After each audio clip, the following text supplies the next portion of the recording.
రాయలసీమ శతాబ్దాల కరువుకు శాశ్వత చిరునామాగా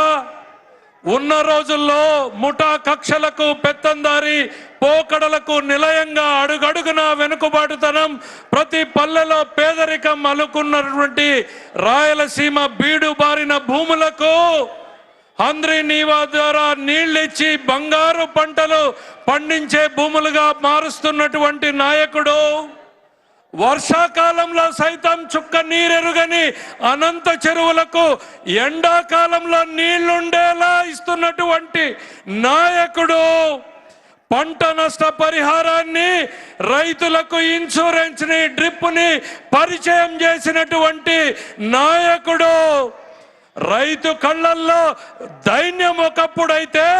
మీసం మెలేసే శౌర్యంగా ధైర్యాన్ని ఇచ్చినటువంటి నాయకుడు, ఒకప్పుడు ఎడారి అంటే నేడు గలగల పారే జలధారి రాయలసీమ అన్నటువంటి నాయకుడు,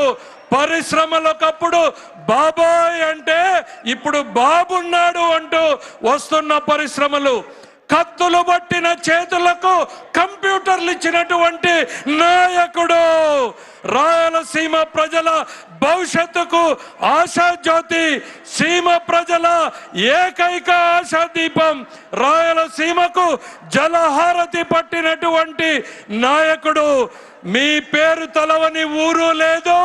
మీ పేరు తలవని గడప ఈ సీమలో లేదు. మా తలరాతలు మార్చడానికి వచ్చిన ఓ నాయకుడా శ్రీ చంద్రబాబు నాయుడు.